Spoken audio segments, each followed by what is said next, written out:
Like, celebrate other people's victories. Your life will be on the positive for that. You should be happy for Brock Purdy and his family. When one of us wins, I hate to say this, I think we all win. I love it. I really, really do. Because that's generational wealth for an entire family moving forward. Even the Debo and the Ayuk and all those other deals, that's huge. Even when somebody like a Deshaun Watson gets paid, like somebody is going to profit from that. In his family, whatever. I think that is a positive. Obviously, I don't like Deshaun Watson. I hate that man. But this is huge. So to be able to relax and, calm your shoulders down and just be think about how you feel as a fan.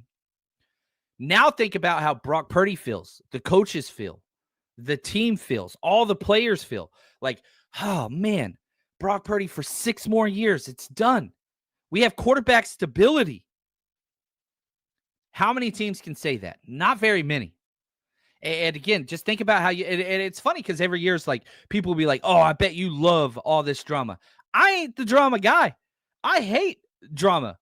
I do not capitalize on that stuff. When Brandon Ayuk finally signed his deal, I didn't even do a show because I didn't want to talk. Like, I'm not the clickbait guy. Obviously, look at the views this show's going to get. Like, that's not, we literally went live 24 hours after the deal was signed.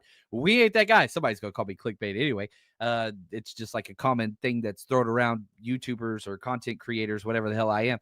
But like, I could have went live whenever I got home last night. Would have got way more views. And I chose to chill and watch TV with the wife. And, we're coming back from the vacation. We're a little worn out. And it's just like, we're good.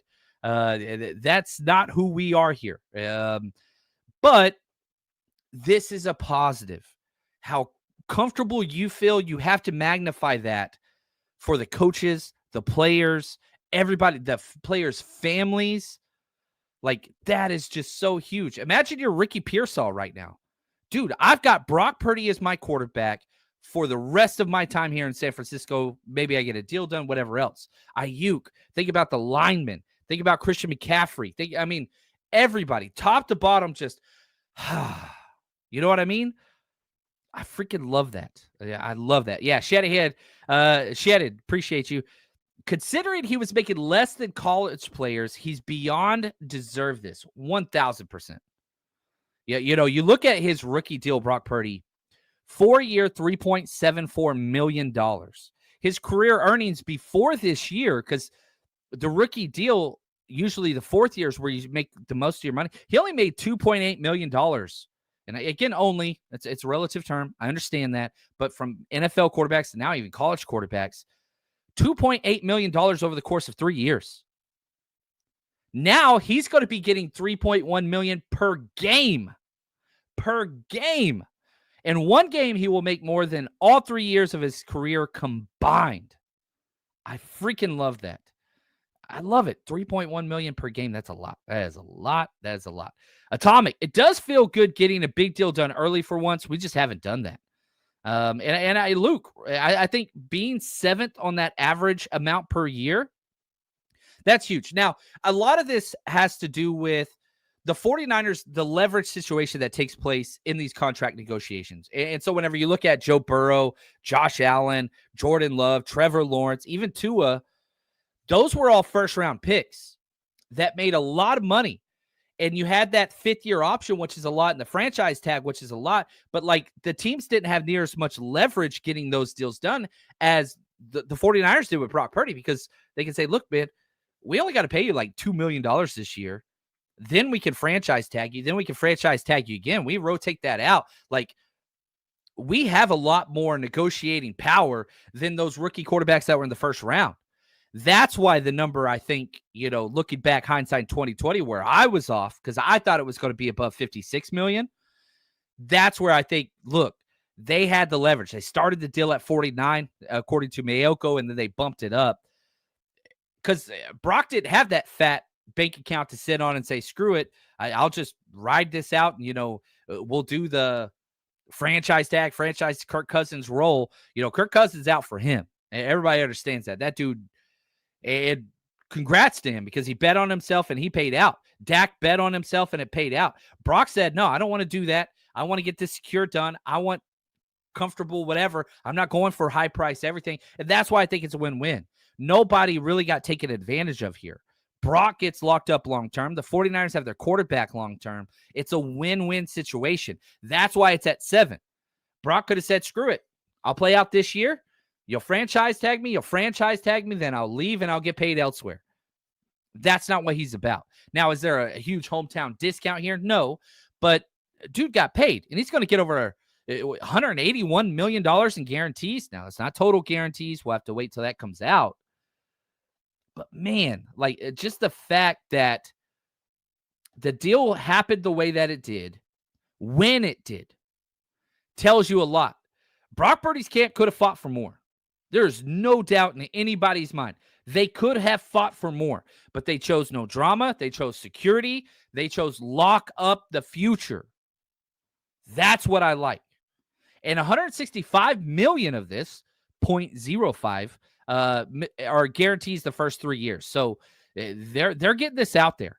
I'm excited. I want to see the way this, and I hope it's a big cap hit early. The 49ers do everything in void years and pushing back the cap and pushing back the cap. Well, the 49ers have the second most cap space in the NFL right now. Second most, close to 50 million. Even if you did prorate this contract out and made it 53 million, 50, like you could do that right now. They're not going to. And my guess, I want it to be super front loaded. My guess is it's probably going to be about a $17 million cap hit this year. I would rather it be closer to 35. Front load it kind of like you did the Jimmy Garoppolo deal, cap hit wise. They're not going to do that. They defer everything and roll everything back. But gosh, man, I would really, really like this to have a front loaded deal on it. I don't think that it is. But there's still plenty of room to breathe. Like, immediately I got questions like, oh, can the 49ers sign Amari Cooper now? Can, all this? Niners aren't going to do that. And the reason why the Niners aren't going to do that has nothing to do with salary cap. There's going to be plenty of salary cap space moving forward. Even if it's not front loaded, the 49ers are going to be in the middle of the pack. If this is a $25 million cap hit, 49ers still going to be in the middle of the pack salary cap wise. Like they are safe. They are super safe as far as the cap goes. So there's still plenty of room. So if you're one of those people that's like, oh, there's so many free agents out there, we could add this, the 49ers aren't going to do that. Again, look back to free agency. They are not spending cash. And they're not going to continue to do that. Now, the Brock Purdy has a lot of cap deal, and I do think that is interesting. Jed York sells a certain percentage, gets a bunch of cash influx. Deal gets announced the next day. Crazy for somebody that's well over $4 billion net worth, but cash is what has driven the season's narrative from not spending any in free agency to trading Debo to not one but two completely cash casualties and Leonard Floyd and Malik Collins. Didn't help you in the cap, helped you in the cash. Like that seems to be the narrative. Now, all that cash savings went to George Kittle and his extension. Love that got done. Now Brock Purdy. So that's where the cash has been allocated. Don't expect them to start spending cash-heavy deals now or cap-heavy deals now. Do not. It's going to be bargain bin shopping if they make any additions, kind of like the kicker, Greg Joseph, who, guess what? We don't have what that's out, but yeah, that's a pennies on the dollars kicker that you're bringing in. We'll talk about that later. I want to talk more about Brock Purdy now. But yeah, so that's kind of where that is. Bobo, it's not an overpay, but now he'll have less weapons. I disagree. Okay, you can say, well, yeah, you have to be able to sign more whenever you're making 1 point something million against the cap versus the 14 to 15 million against the cap, whatever else. But here's the deal. The 49ers have Trent Williams signed this year and next year. The 49ers have Christian McCaffrey signed this year, next year, and a third year. Christian McCaffrey still has 3 years signed.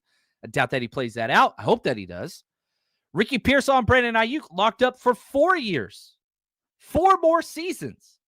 2025, 2026, 2027, 2028. Both of your top 2 receivers. Now, Jennings, I would extend him right off the bat. Right now, I would get that. I would put the Jennings deal way above Fred Warner deal. This last year for Juwan Jennings, and he's about to be priced out of whatever, but Anyway, George Kittle locked up for 5 more years. And then Brock Purdy locked up for 6 years.